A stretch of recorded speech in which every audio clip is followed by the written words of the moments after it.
A big thank you to Squarespace for sponsoring this week's video, but more on that later. Of all the different skills I've been teaching myself this winter while working on our shipping container home, I have to admit that installing our wood-burning stove has been the most frustrating and challenging. These are the kind of jobs that just aren't as pleasant to work on in the winter, because taking measurements and tinkering with layouts doesn't exactly keep you warm. I probably chipped away at this project in the background for over 2 months, but knowing what I know now, I'm confident I could get the entire thing done in 2 days if I had to do it again. Especially considering how many days ended with zero visible progress. All right, I think I'm gonna call it for today. I gotta get back to the land of internet to do some research because the instruction manuals on these things are not particularly helpful.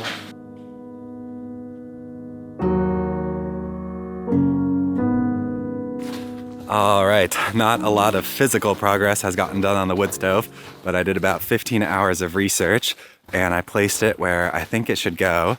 So today, Max and Dana are here to come make sure they like exactly where the stove is going. Right, Max, where's your little face? What do you think? Where should we put it?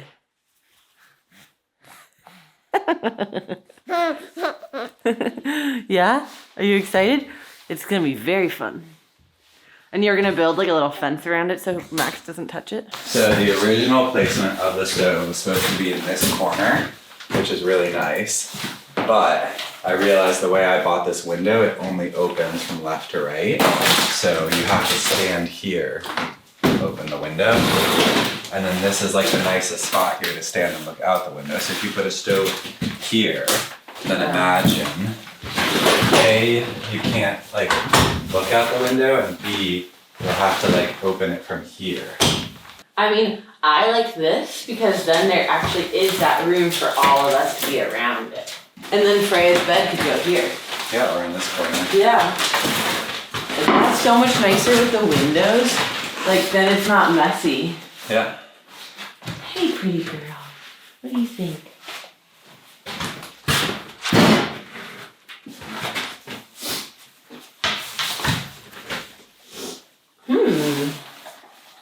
Good thing you brought it. Yeah. It does make cleaning the chimney easier. Which one? Having it go outside and then up. Yeah? Yeah, because you can clean it from the bottom, but you also have to clean it more regularly. Oh. So. I just think that the windows look so good. Yeah. It's kind of tragic to just put like a massive thing in front of them. I know, it's and it's such a small space. Like. What do you think, Max?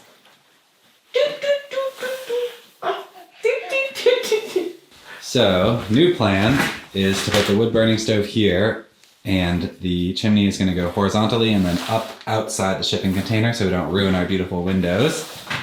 Do you like that? I like that. I just think it would be nicer too because then we have like more space to sit around it. Yeah. And yeah, we don't want to ruin the view.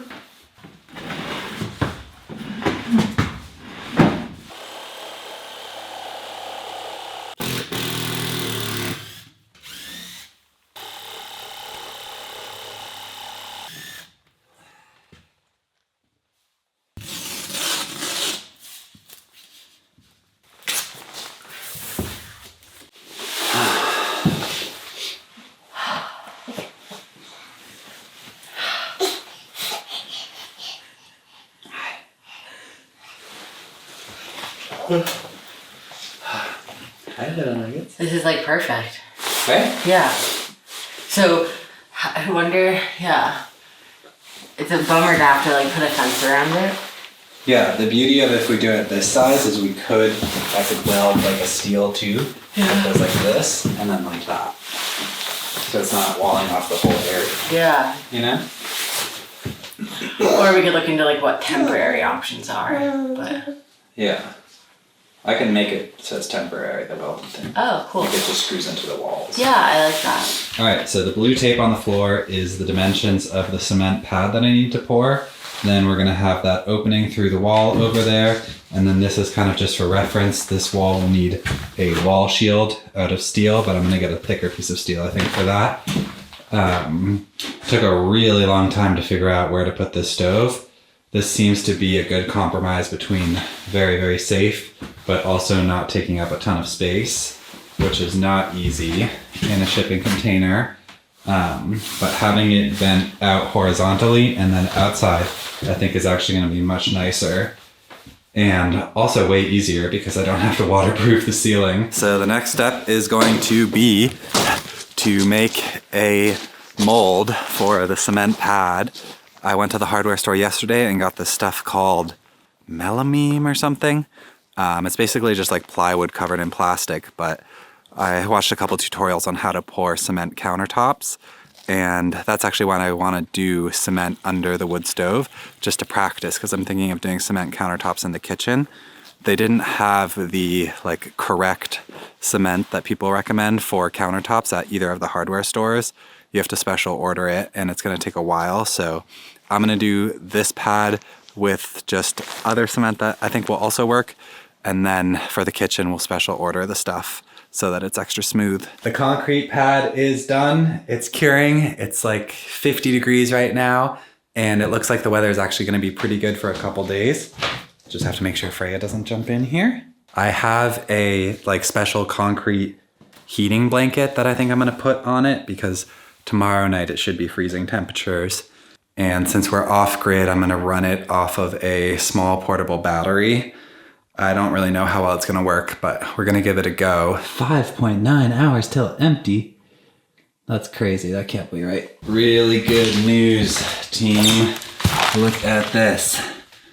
According to the thermometer, it's 80 degrees with the concrete curing because it generates so much heat as it's curing.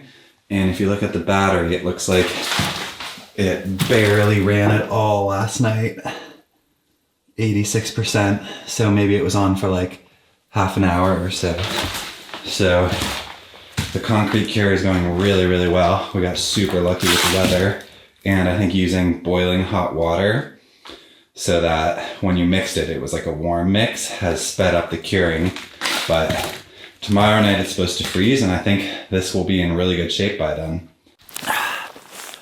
So we've had a little bit of a setback on the wood stove install because the concrete finished curing, and I'm starting to take a look at it, and it just looks terrible. It's not good enough to be countertop, and honestly I don't think it's good enough to go under a wood burning stove. There's like so few elements inside this little structure. I want them to like look nice and just like be the way I wanted them to be, and it's just way too rocky, this mix. Just don't trust the forums. Lesson learned. Like this seam should have been really nice because it was cast against the melamine, and this is kind of the consistency I was going for here, and then this is just way too rocky. It's also way too heavy to get rid of, so I'm gonna have to cut it up to get it out of here. I've tried lifting it and I just can't lift it. I can't move it. It was all around a really dumb idea, but I'm going to cut it up. We can reuse it as like a step somewhere. And I got a different mix that I'm gonna try. And instead of doing 3 inches thick, I'm just gonna do 1 inch thick and a little bit smaller so that I can actually lift it. But you know, you learn.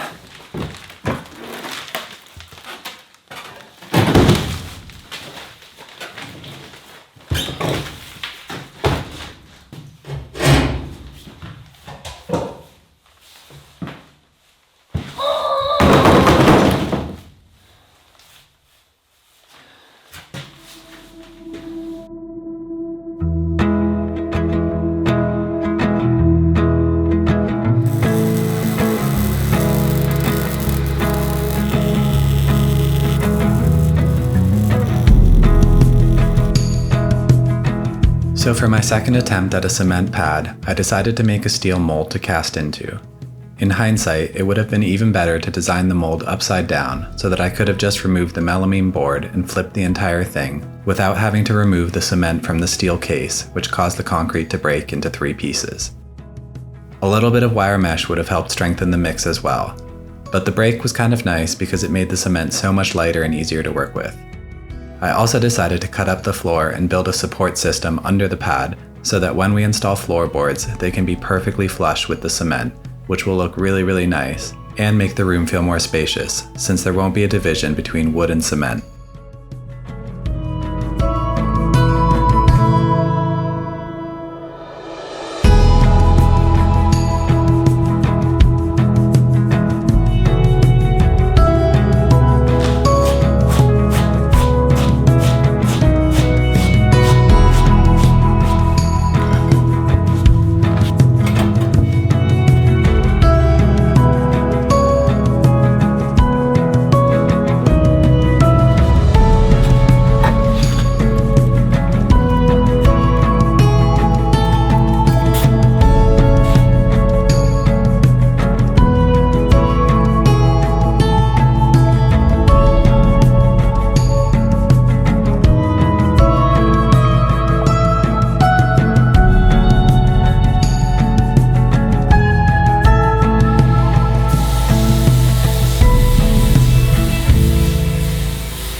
So today is a historic day on the shipping container build because we finally get to test out our wood burning stove. The install is pretty much done, and on top of that, it is a new record on top of the mountain. Today it is negative 12 degrees Fahrenheit.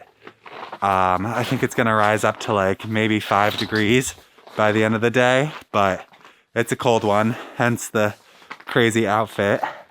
I feel like it's probably overkill for all the like tough people who work construction all winter, but I get cold after a couple hours up here, so we'll see if this helps. So according to this little gadget, the temperature of the steel on the inside of the container is negative 42. The wood is negative 49. I don't know how that's possible.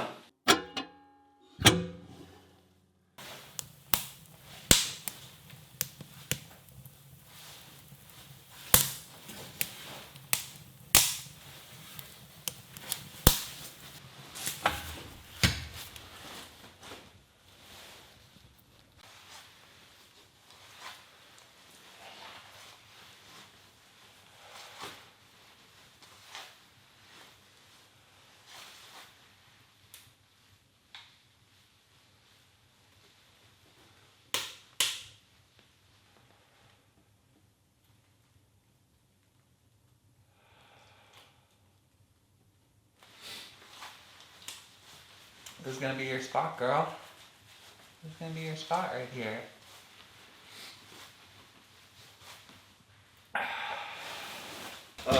We got a fire, we got a fire. So on the first firing, the stove is not allowed to exceed 200 degrees Fahrenheit. We are at 17 degrees now on the hottest part. So we still got a little ways to go.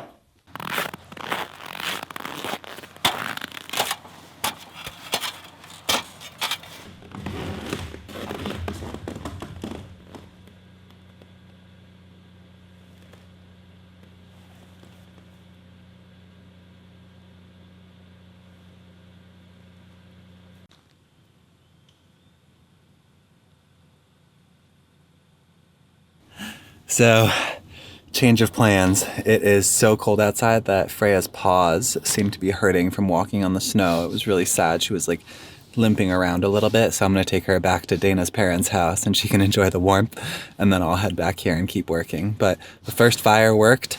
It's all good to go. All I have to do now is let it cool down to room temperature and then I can do a second firing today, which should be really fun. Okay, so one of the moments I've been looking forward to most on the build for what feels like months is getting the fireplace going, because it means that it will actually be warm in here and Max and I can hang out. And it's just like a massive step towards not only spending the days up here, but like actually living up here, which is just a dream come true. And it's like the cutest thing. Wow. There's actual ash. Fires have been made. And yeah, it feels like a really, really big moment for the family.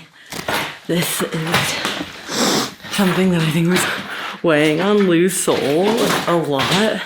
Figuring out how to get the chimney in, how to install like the cement for it to be on, what to do for the backing. Like, he's been up late so many nights just researching how to install this fireplace safely and properly in the space that we have.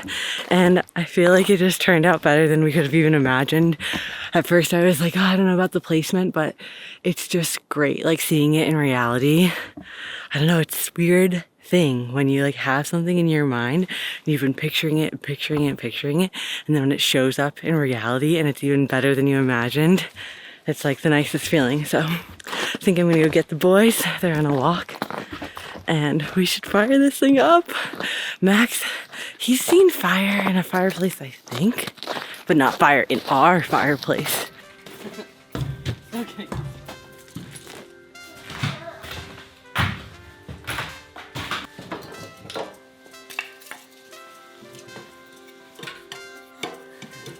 Do you want to help?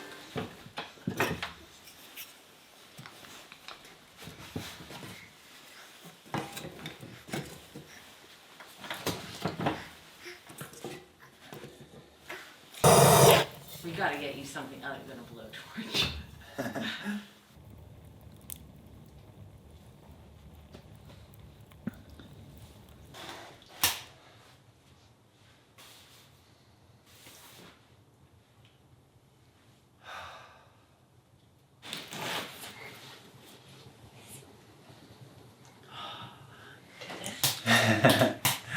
You really did it.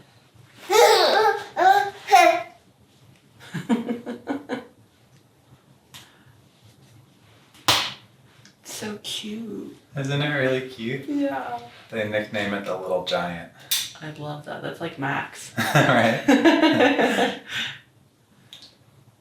It's really beautiful. The cement thing looks so good. Mm-hmm.